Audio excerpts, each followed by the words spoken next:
प्रमुख सचिव किसान कल्याण एवं कृषि विकास विभाग मध्य प्रदेश शासन आदरणीय डॉक्टर राजेश राजोरा को 7वें राष्ट्रीय बीज कांग्रेस के समापन समारोह में उपस्थित माननीय कृषि मंत्री गौरीशंकर बिसेन जी, कार्यक्रम में उपस्थित संयुक्त सचिव भारत सरकार कृषि एवं सहकारिता मंत्रालय श्री लोहिया जी, आदरणीय श्री गुप्ता जी, आदरणीय श्री द्विवेदी जी एवं सभी साथियों, जैसा कि आप जानते हैं कि बीज बहुत महत्वपूर्ण है कृषि की विकास में। और पहली हरित क्रांति जो हमारे देश में आई, उसमें अगर किसी चीज को सबसे अधिक महत्व दिया गया हरित क्रांति आने में, वह था उन्नत किस्म के बीजों का। और ये सब वैज्ञानिकों, कृषि विश्वविद्यालयों और रिसर्च स्टेशनों के द्वारा किए गए अच्छे कार्य का परिणाम था।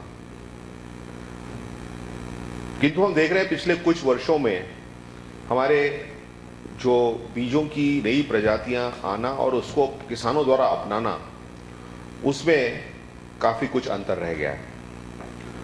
हमारे यहाँ बीज जो है वो अभी तक हाल फिलहाल कल्टीवर्स के माध्यम से और हाइब्रिडाइजेशन प्रोसेस के माध्यम से आप लोग करते हैं।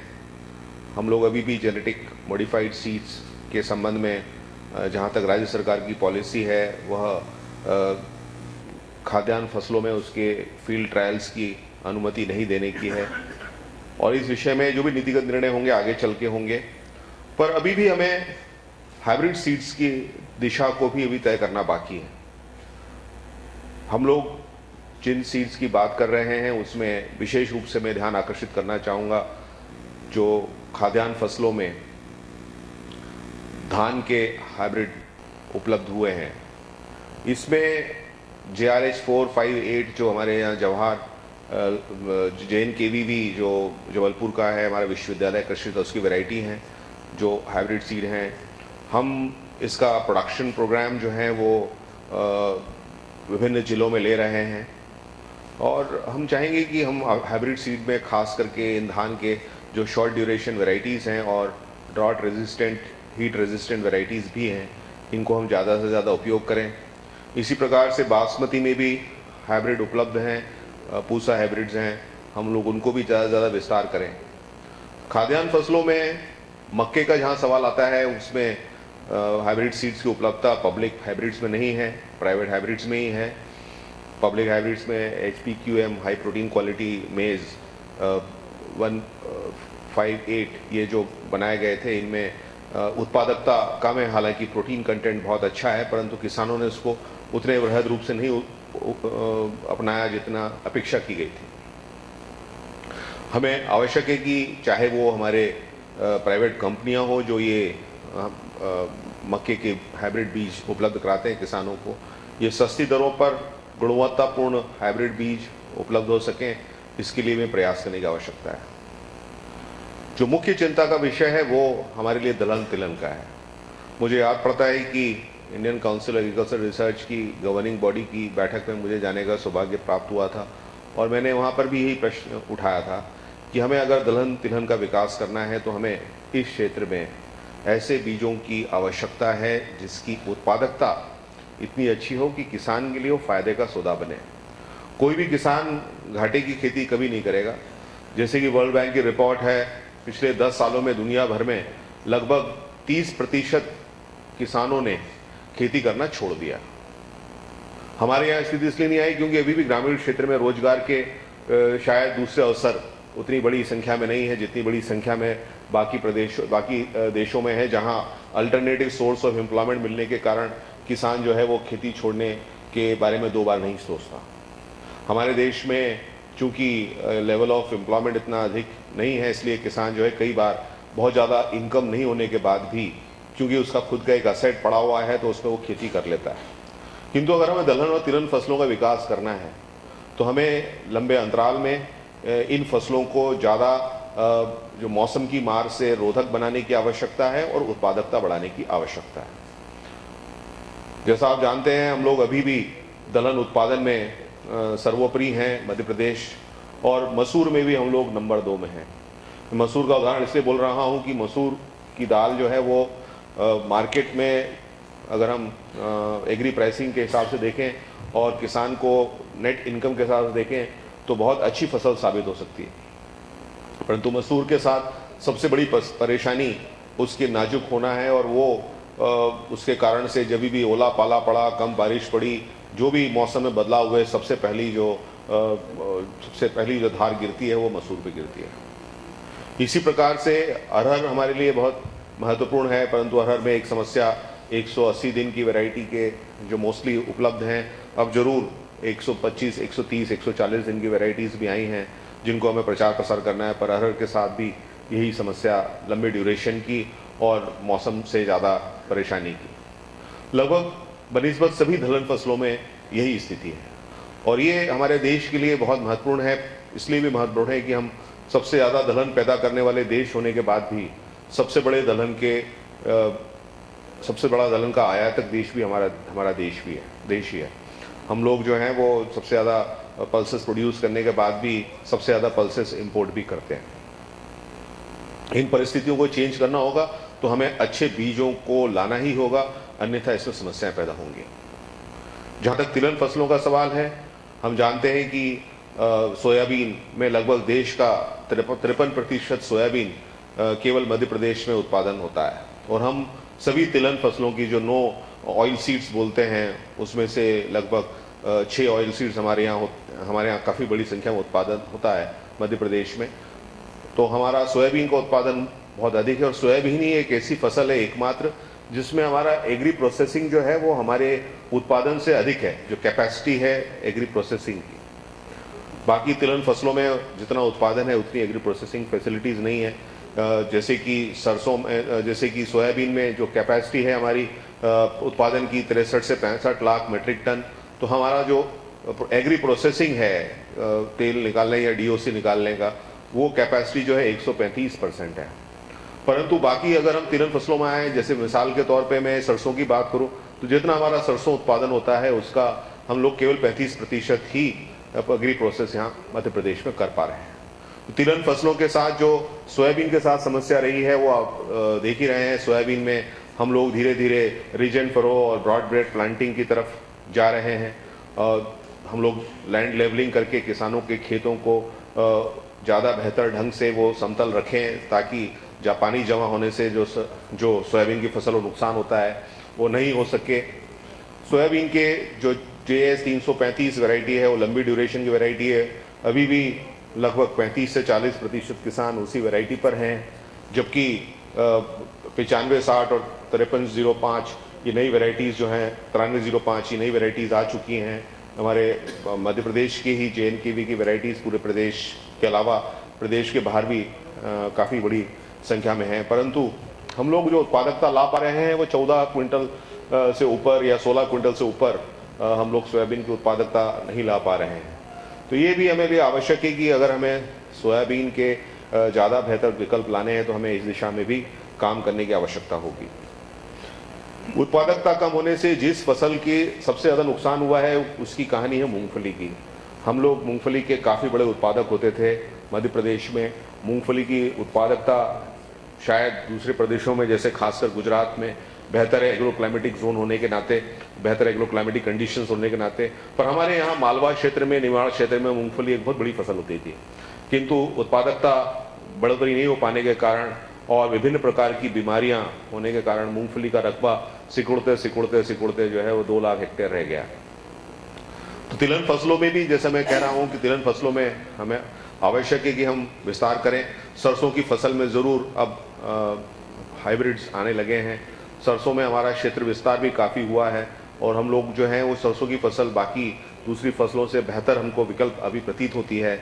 और सरसों एक ऐसी फसल है जो हमारे एग्रो क्लाइमेटिकली काफ़ी सारे क्षेत्र में हो सकती है, तो हम उसका प्रचार प्रसार कर रहे हैं।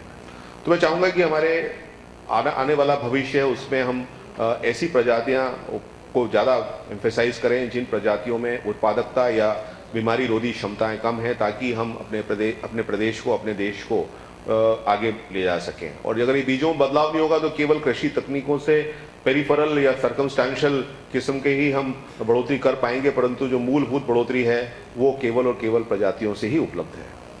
बीज उत्पादन कार्यक्रम के बारे में आप लोगों ने चर्चा की, एक बहुत महत्वपूर्ण विषय है हमारे यहाँ, चाहे वो न्यूक्लियस और ब्रीडर सीड्स हों, वो गवर्नमेंट ऑफ इंडिया के प्रक्षेत्रों में, नेशनल सीड कॉर्पोरेशंस में, एग्रीकल्चर यूनिवर्सिटीज़ में, ICR के रिसर्च स्टेशनों में तैयार किए जाते हैं और उत्पादन कार्यक्रम जो है फिर वो सहकारी संस्थाओं द्वारा भी लिया जाता है। आजकल फार्मर प्रोड्यूसर कंपनीज भी आ गई हैं जो ये काम अपने हाथ में ले रही हैं। प्राइवेट कंपनीज, जैसा आप संयुक्त सचिव महोदय बता रहे थे, बड़े विस्तृत तौर पे उनका क्षेत्र बढ़ता जा रहा है और उनके द्वारा उत्पादन किया जाता है और इंडिविजुअल लेवल पर भी किसान द्वारा उत्पादन किया जाता है। तो ये जो सबसे बड़ी चुनौती है सीड रोलिंग प्लान को इम्प्लीमेंट करने की, जैसा कि बताया गया 5 वर्ष का सीड रोलिंग प्लान बनाया जाए, वो सबसे बड़ी चुनौती ये है कि हम कैसे हमारे जो सीड्स हैं जिनकी रिक्वायरमेंट्स हमें ब्रीडर सीड्स की या न्यूक्लियर सीड्स की हायर लेवल इंस्टीट्यूशन से मिलनी है, उसको हम कैसे सर्टिफाइड सीड से जोड़ सकें जो किसानों द्वारा अपनाई जानी है। दोनों में मिसमैच होने पे कई बार तकलीफ होती है। अगर हम अपने सोच के हिसाब से मान लें कि चलिए हम इतना जो है वो फलां किस्म का बीज बनाते हैं और वो किसान उसमें उतनी उत्सुकता नहीं दिखाते हैं या उतना उसका मार्केट उपलब्ध नहीं होता है, तो फिर वो पूरी की पूरी चेन उसमें डिस्टर्ब होती है। तो ये एक बहुत बड़ा चैलेंज है कि हम कैसे सीड प्रोडक्शन प्लान को, जो किसान की फेल्ट नीड्स हैं और जो उसकी आवश्यकताएं हैं, उनकी पूर्ति करते हुए और यूनिवर्सिटीज़ और रिसर्च स्टेशंस में उनका हम इस प्रकार से उत्पादन कार्यक्रम लें ताकि ये सब काम हो सके। और सीड रोलिंग प्लान केवल स्टेट गवर्नमेंट अकेले नहीं कर सकती है, इसके लिए Indian council agriculture research, Bharat सरकार की संस्थाएं, स्टेट यूनिवर्सिटीज़, सहकारी संस्थाएं, प्राइवेट बीज कंपनीज और फार्मर प्रोड्यूसर कंपनीज, और इन सब की आवश्यकता है। इसको एक विस्तार से एक माला की तरह पिरो के हम ये बीज उत्पादन कार्यक्रम ले सकें और तभी हम लोग जो हैं वो जो बीज अच्छी किस्म के हैं उनको हम किसानों तक उपलब्ध कराने की स्थिति में आएंगे। जो सीड रिप्लेसमेंट है, अब उसकी तरफ से बजाय हम लोग पहले कई वर्षों से मॉनिटर करते रहे हैं हमारे प्रदेश में, और मुझे पूर्ण विश्वास है कि बाकी प्रदेशों में कि 30% से अधिक सीड रिप्लेसमेंट रहे। परंतु सीड रिप्लेसमेंट ही अब निदान नहीं रहा, हमें अब बहुत जल्दी वेराइटल रिप्लेसमेंट की तरफ जाना पड़ेगा। अभी भी किसान बहुत जगहों पर पुराने किस्मों के बीजों का उपयोग कर रहे हैं। जैसे अभी लेट बारिश हुई और शायद अर्ली रिसेशन ऑफ मॉनसून की स्थितियां बन रही हैं, ऐसी स्थिति में जिन किसानों ने JS 9560 का उपयोग किया, शायद उनकी फसल जो है JS 335 जो सोयाबीन लगाया गया है उससे बेहतर होगी। तो ये वेराइटल रिप्लेसमेंट जो है वो बहुत इम्पॉर्टेंट है हमारे उत्पादकता के हिसाब से भी, बीमारी रोधक क्षमता होने के हिसाब से भी, और जैसा मैं परसों उल्लेख कर रहा था जलवायु परिवर्तन का जो समय आ रहा है उसको देखते हुए भी। ये जो जलवायु परिवर्तन के समय हम लोग जो विभिन्न विषयों पर चर्चा कर रहे थे, उस समय भी मैंने, और जैसे आप जानते हैं नोडल एजेंसी ICRISAT है, सबसे बड़ी चुनौती जो है वो मौसम के बदलाव को समझना, जलवायु के बदलाव को। मौसम तो एक पर्टिकुलर ईयर का रहता है, जलवायु एक लॉन्ग ड्यूरेशन होती है। जलवायु में परिवर्तन किस प्रकार से होंगे, ये बड़ा अपने आप में एक ऐसा प्रश्न है जिसके बारे में बड़े बड़े वैज्ञानिक भी जो है अभी तक कोई पूरी तरीके से उसका एक मॉडल डेवलप नहीं कर पाए हैं। मैंने खुद अनेक प्रकार के मॉडल्स देखे और सब में अलग अलग किस्म की जो है वो उन्होंने कंक्लूजन्स ड्रॉ किए हैं। चूँकि ये सैकड़ों हजारों पैरामीटर्स से मिलके जलवायु परिवर्तन होता है, इसलिए इसका कोई एक यूनिक मॉडल या वेल एक्सेप्टेड मॉडल दुनिया में नहीं है और देश में नहीं है। तो ऐसी परिस्थितियों में जब हमें खुद आने वाले 20 वर्षों में, 30 वर्षों में किस प्रकार से जलवायु परिवर्तन होगा और उसके हिसाब से हम कैसे अपने बीजों को ला पाएँ, वो बहुत आवश्यक पहलू है। और हमने ये अगर रिसर्च में इस विषय पे ध्यान नहीं दिया तो हमारे देश में जो भी प्रगति की खेती में हरित क्रांति के रूप में, वो पूरी की पूरी जो है वो अगले 10-15 सालों में धराशायी हो सकती है अगर हमने वेराइटल चेंज उस हिसाब से नहीं किया जिस हिसाब से जलवायु में परिवर्तन संभावित है। तो ये हमारे रिसर्च के बहुत महत्वपूर्ण मुद्दे हैं जिन पर बीज वैज्ञानिकों की बहुत महत्वपूर्ण भूमिका है। बीज का एक समस्या किसान के पास सबसे बड़ी है उसके स्टोरेज की, भंडारण की, चाहे वो सहकारी संस्था हो, चाहे वो बीज निगम हो प्रदेश के, चाहे वो जो है वो हमारे इंडिविजुअल फार्मर्स हो। तो बीज का प्रॉपर भंडारण, बहुत post harvest management of seeds, मैंने देखा एक टेक्निकल पेपर यहाँ प्रस्तुत किया गया है। ये एक बहुत महत्वपूर्ण विषय है जिस पर हमें ध्यान देने की आवश्यकता है। और बीजों का सही ढंग से रखरखाव नहीं होने के कारण भी कई बार जो है बीजों की उत्पादकता बाद में कम हो जाती है। इसके बारे में एक जो गामा रे इरेडिएशन का आपने कंसेप्ट बताया, ये बहुत महत्वपूर्ण है और ख़ास करके नाजुक किस्म के बीजों में इसकी आवश्यकता बहुत ज़्यादा है। हमारे यहाँ बहुत सारी बीज born diseases, seed born diseases हैं जिनको हमको आवश्यक है कि हम किस प्रकार से उनका क्वारंटाइन सिस्टम कर पाएँ कि वो किसानों तक ना पहुँचे। जैसे कई बार ये कहा जाता है कि करनाल ब्रंट जो पंजाब हरियाणा के गेहूं में है वो अन्य प्रदेशों में, अन्य देशों में ना पहुंच पाए। UG9 जो वैरायटी है जो अफगानिस्तान पाकिस्तान तक आ गई वो हमारे देश में ना पाए। तो ये बीज का क्वारंटाइन एक बहुत महत्वपूर्ण विषय है और इस विषय में हमें बहुत सजग रहने की आवश्यकता है। और इस काम के लिए जो हमें इस काम के लिए भी और जो हमारा बीज प्रमाणीकरण का काम है इस काम के लिए भी हमें अच्छी टेस्टिंग लैब्स की आवश्यकता होगी। हमारे प्रदेश में जहां हम 52 लाख क्विंटल जो है वो बीज प्रमाणीकरण करते हैं, हमारे पास जो वर्तमान में संचालित सीड टेस्टिंग लैब है वो मात्र एक है और उसकी भी जो व्यवस्थाएं हैं वो कितनी प्रोफेशनली और कितनी प्रोफेशनली मैनेज्ड है वो सबको पता है और ऐसे ही स्थिति लगभग हर राज्य में होगी। तो ये जो सीड टेस्टिंग लेबोरेटरीज हैं इनको सुदृढ़ किए जाने के लिए भारत सरकार को हम लोग अपेक्षा करेंगे कि वो ज़्यादा से ज़्यादा इस विषय में आगे आएँ। हम लोगों के यहाँ पे जो समस्या आती है वो है सीड टेस्टिंग लैब के लिए अगर आप बिल्डिंग भी किसी योजना से कर लेंगे, उपकरण भी किसी अन्य योजना से कर लेंगे तो एक जो उसके लिए जो जिस प्रकार का अमला चाहिए वो अमला जो है वो उपलब्ध नहीं है। हमारे यहाँ भी विभाग में भी और मुझे लगता है बाकी अन्य प्रदेशों में भी जो सामान्य कृषि का अमला है उसी अमले को वहाँ पदस्थ किया जाता है और कई बार जो है उसके अंदर जो ज़्यादा क्वालिफाइड लोग जो वहाँ होने चाहिए नहीं होते हैं, जैसे सीड पैथोलॉजिस्ट या सीड फिजियोलॉजिस्ट और इस प्रकार के जो स्पेशलिस्ट हैं उनकी पदस्थापना है वह होनी चाहिए, वो कभी संभव नहीं हो पाती। तो मैं समझता हूँ इस विषय में भी आगे चलकर एक अलग कैडर बनाने की स्थिति बन सकेगी क्योंकि ये सीड एक ऐसा महत्वपूर्ण विषय है जिसमें हमें बहुत विस्तृत रूप से आवश्यक कार्य करने की आवश्यकता है। हम लोगों के पिछली बार बैठक में चर्चा हुई थी कि हम किस प्रकार से जो इंडिजिनस वेराइटीज़ हैं सीड्स की, उन इंडिजिनस वेराइटीज़ को हम प्रोटेक्ट कर सकें, कैसे बचा कर रख सकें, ये बहुत महत्वपूर्ण है। हमारा इंडिजिनस जर्मप्लाज्म अभी भी बहुत विस्तृत है और बहुत बार हमने देखा कि हमारे जो हम लोग कई बार दूसरे किस्म के बाहर से बीज लेकर आए, वेराइटीज़ लेके आए, वो कुछ समय चले और कुछ समय बाद वो अनेक बीमारियों से ग्रस्त हुए, परंतु जो इंडिजिनस वेराइटीज़ हैं डेवलप हुई वो बहुत आगे तक चलती रही। हमारे यहाँ भी इस प्रकार की वेराइटीज़ जो हैं वो गेहूं में भी हैं, धान में भी हैं, मक्का में भी हैं और अन्य फसलों में भी हैं। हम कैसे इन इंडिजिनस वेराइटीज़ को, इनके जर्म प्लाज्म को प्रोटेक्ट रख सकें, इनको किस प्रकार से बनाकर हम आगे चल सकें, इसके विषय में भी ध्यान देने की आवश्यकता है। जैसा कि आप जानते हैं मध्य प्रदेश सबसे बड़ा जैविक उत्पाद का प्रदेश है। हम लोग जो हैं वो जहाँ एक और दलहन और तिलहन फसलों में देश में नंबर 1 हैं और खाद्यान्न फसलों में नंबर 2 हैं।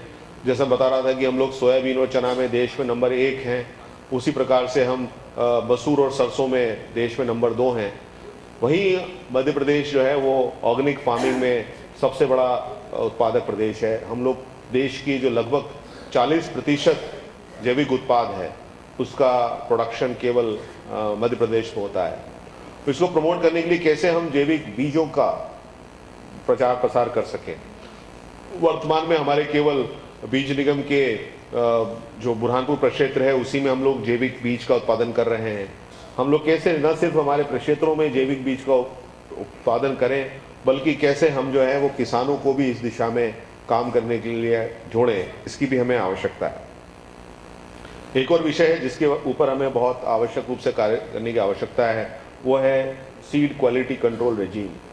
जो हमारे सीड क्वालिटी कंट्रोल है, इसमें मैं सीड टेस्टिंग लैब के बारे में तो पहले ही बता चुका हूँ कि इसको हमको और विस्तृत करना और बेहतर बनाने की बहुत ज़्यादा आवश्यकताएं हैं पूरे देश भर में, ताकि हम सीड को बेहतरीन किस्म को हम आगे ला सकें और उनको अच्छी तरह से टेस्ट कर सकें। जो एक और विषय है वो है सीड एक्ट और सीड रूल्स। इसमें भी काफ़ी कुछ अमेंडमेंट हुए हैं, परंतु अभी भी हम देखते हैं कई जगह पर किसान जो है, मुझे एक जगह की सूचना है, मैं जिले वगैरह का नाम नहीं बताऊंगा, कि जहाँ पर चाइना का बना हुआ हाइब्रिड आता है और बिकता है और किसान उसको अपना रहा है क्योंकि वो जो है।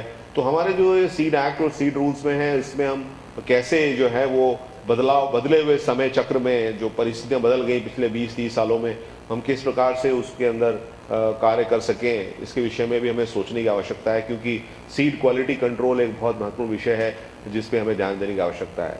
एक विषय जो सही में बहुत महत्व का है और जिसको शायद हर बार बीज कांग्रेस में शायद उतना महत्व नहीं दिया जाता, वो है चारा बीजों के संबंध में। मुझे बड़ी खुशी है कि आप लोगों के यहाँ पर इस विषय में भी विस्तार से चर्चा हुई। ये जो हम देख रहे हैं पिछले विगत वर्षों में जो चारा बीज उपलब्ध नहीं होने के कारण जो है किसानों का चारे का जो हरे चारे का खास करके उत्पादन है कम होता चला गया। उसी से रिलेटेड हरी खाद की व्यवस्था भी है, ग्रीन मैन्योर की। तो ये जो सीड्स हैं, इन सीड्स की उपलब्धता ज़्यादा से ज़्यादा हो सके। अब ये एक तरफ तो भारत सरकार लेवल पर भी इसको माना जाता है कि कृषि का विषय है या पशुपालन विभाग का विषय है, और राज्य स्तर पर भी वही समस्याएं रहती हैं और जिला स्तर पर भी और गांव स्तर पर भी। तो ये जो चारे के उत्पादन के लिए हम लोगों ने जो बीज के बारे में चर्चा की, इसका महत्व बहुत ज़्यादा है, क्योंकि हम देख रहे हैं कि पिछले जो पशुओं की गणना में पशुओं की संख्या कम होती जा रही है। तो कृषि में जो आने वाले संकट हैं उनमें जो हमारा ड्रॉट एनिमल था वही मेन पावर था, और इसीलिए जो है वो अब ड्रॉट एनिमल ही हमारा गरीब स्मॉल एंड मार्जिनल फार्मर, जो लगभग 75% फार्मर जो है वो 2 हेक्टेयर से कम भूमि वाला फार्मर है, और वो उससे अपेक्षा करें कि वो कृषि अभियांत्रिकी के बड़े बड़े यंत्र अपना ले, वो संभव नहीं है। तो ऐसे स्तर में ड्रॉट एनिमल्स और जो खेती में काम आने वाले पशुओं पर ही वो गुजारा करता था। परंतु हम देख रहे हैं कि ये जो संख्या सेंसस में कम होती जा रही है, और इसका एक सीधा सीधा जो कारण है वो हमारा चारे की व्यवस्था नहीं हो पाना है। तो ये एक ऐसा विषय है जिस पे हमें बहुत कार्य करने की आवश्यकता है। आने वाले समय में ये बहुत महत्वपूर्ण विषय भी बनेगा। हम चाहेंगे कि बीज के उत्पादन में हम सब लोग मिलकर साथ में काम करें। सीड एक ऐसा विषय है जिसके बारे में वो जरूर मतलब एग्रीकल्चर जहाँ कॉन्स्टिट्यूशन में स्टेट लिस्ट में है, वहीं सीड जो है वो कॉन्स्टिट्यूशन में सेंट्रल लिस्ट में है।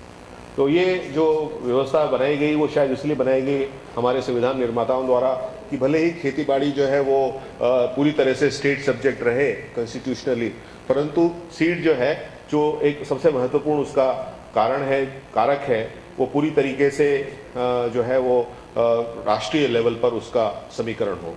तो इन सब परिस्थितियों को दृष्टिगत रखते हुए यह आवश्यक है कि हम जो है वो किस प्रकार से सीड के विषय में सब एक साथ मिलकर कार्य कर सकें।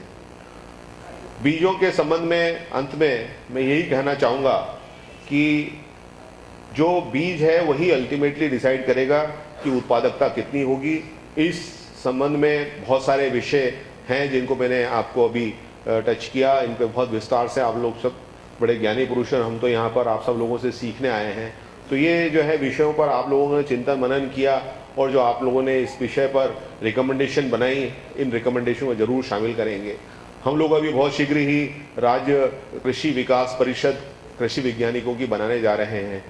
तो उसमें जो भी निर्णय होगा हमें जरूर सुनिश्चित करेंगे, जिसकी अध्यक्षता माननीय मुख्यमंत्री जी करेंगे, कि कम से कम एक जो है वो बीज वैज्ञानिक हो, कम से कम एक। उसमें अलग अलग कृषि के और उद्यानिकी के और पशुपालन डेयरी के राष्ट्रीय ख्याति वैज्ञानिक होंगे, क्योंकि बीज एक ऐसा मूल आधार है जिसपे न सिर्फ कृषि बल्कि उद्यानिकी और काफी हद तक हरे चारे का पशुपालन जुड़ा हुआ है।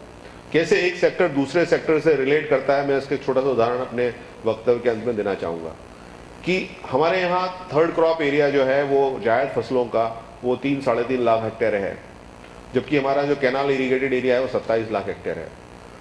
ये कारण कि हम तीसरी फसल क्यों नहीं ले सकते, बाकी जो 24 लाख हेक्टेयर है जो कंप्लीटली अश्योर्ड इरिगेशन है, हो सकता है उनमें कई बार थर्ड फसल लायक पानी ना हो, पर हम अपने थर्ड क्रॉप को सीधे सीधे जो है 3 लाख से 15 लाख हेक्टेयर पे ले जा सकते हैं, केवल और केवल किसान जो है अपने जो पशु छोड़ने की प्रवृत्ति है उस प्रवृत्ति को समाप्त कर दे।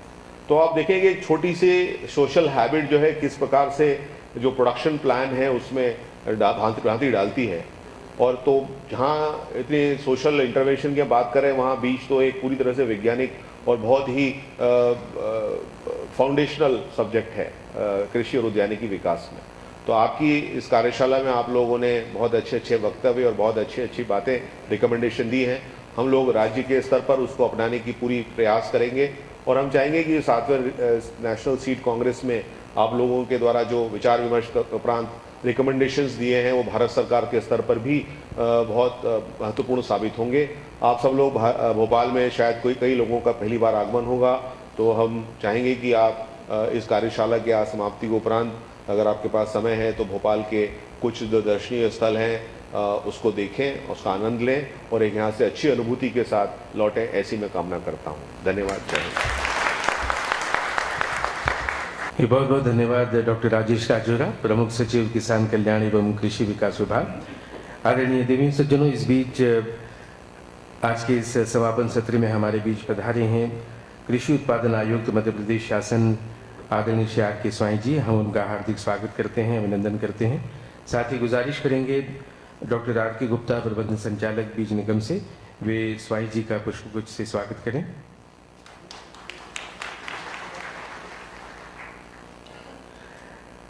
इस समापन सत्र में जिनके उद्बोधन का हम सभी को